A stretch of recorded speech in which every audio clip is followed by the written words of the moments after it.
contribute to my local radio station's The Thought That Counts slot, which is broadcast on the breakfast show and the lunchtime show over a period of a week. Each broadcast lasts about 90 seconds.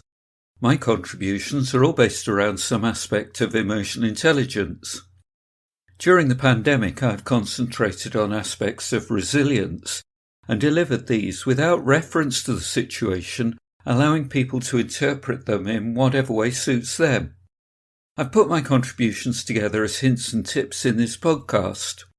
On this occasion, my reflections cover the skills and qualities of resilience, bouncing back, endurance, keeping focus, new growth, and self-management. I hope that you enjoy the podcast and these, The Thought That Counts. The Thought That Counts.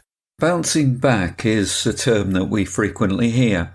While this is intended to bring encouragement and hope, it can have the opposite effect, as it gives us a sense that we have to go back to who we were and where we were before the experience occurred.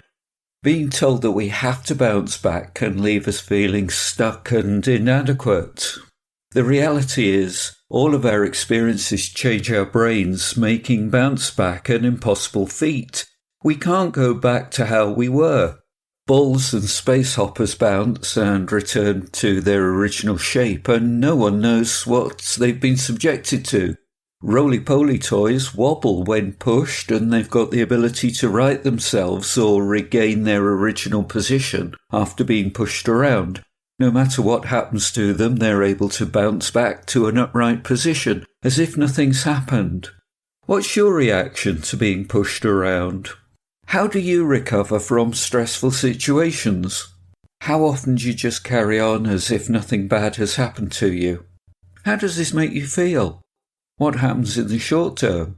What techniques do you use to cope with situations that last over a long period of time? How do you keep yourself going? Nelson Mandela said, "The greatest glory in living lies not in never falling, but in rising every time we fall." The Thought That Counts. Do you sometimes feel as if you're in a race to get to an endpoint but are being continually held back? At times it feels like you take 3 steps forward and 2 steps back, as if you're being pulled back by a piece of elastic rope. It's like an obstacle course. You have to jump over many hurdles and jump through a number of hoops, and these obstacles require the necessary stamina to tackle them in the correct sequence and in the right way to finish the course. This seems to involve doing more things than are strictly necessary. Endurance is your ability to exert yourself and remain active for long periods of time, as well as the ability to resist, withstand, and overcome external forces and pressure.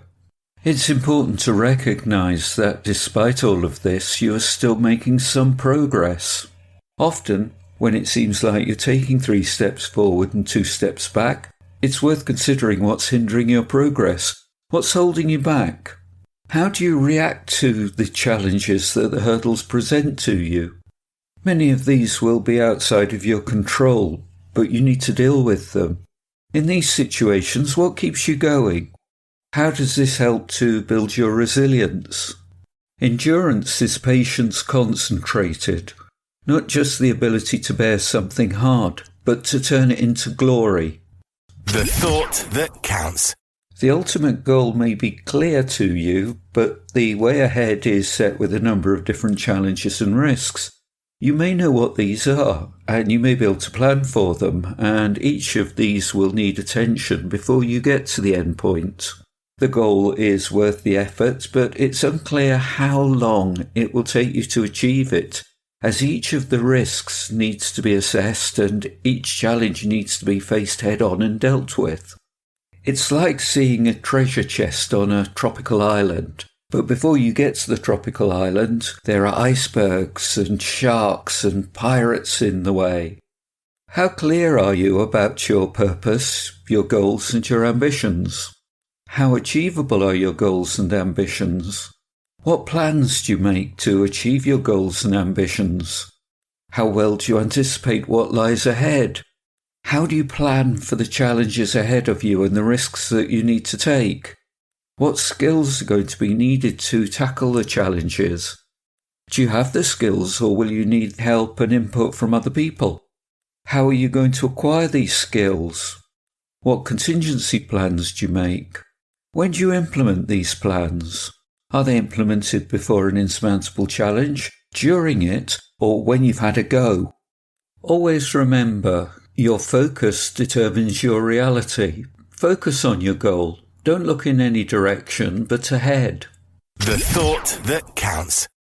A typical image that we're likely to see around resilience is a plant growing in an unlikely place. The plant grows where others would fail to flourish. It's usually a barren, parched environment. The plant will eventually grow to full maturity and will be an integral part of the new landscape and the new environment. Out of the perceived adversity comes opportunity.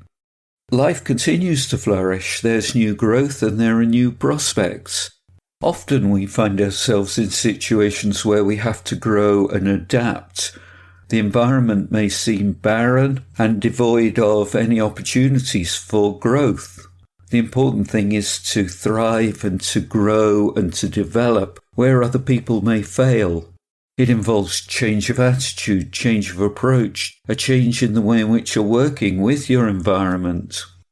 Thinking about new growth, what does change mean to you?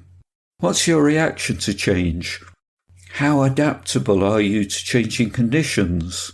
How much do you enjoy working in new environments? What excitement do you get from new situations? How do others react to the way that you manage change? Life moves forward. The old withers, dies and falls away. Make room for new growth that extends forward into the light. If we're growing, we're always going to be outside of our comfort zone. The thought that counts.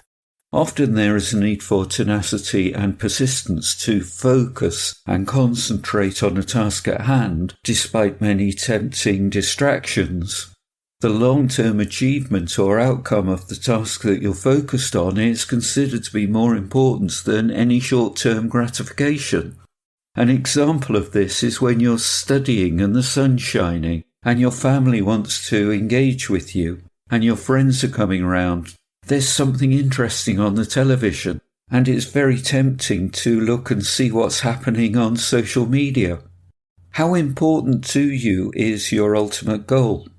What guides your focus towards this goal? How much is your focus driven by you or by others? What is the price of not achieving your goal? What is your attitude to failure? To what extent does everything else seem frivolous or unimportant? How much of your focus is driven by you? How much of your focus is driven by other people?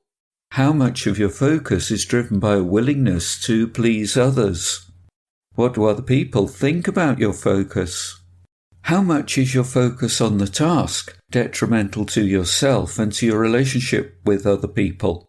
How important is it for you to schedule in some fun time? Unless you have a courage that keeps you going no matter what happens, there's no certainty of success. I'm Robin Hills from EI for Change, empowering your emotional management. The thought that counts.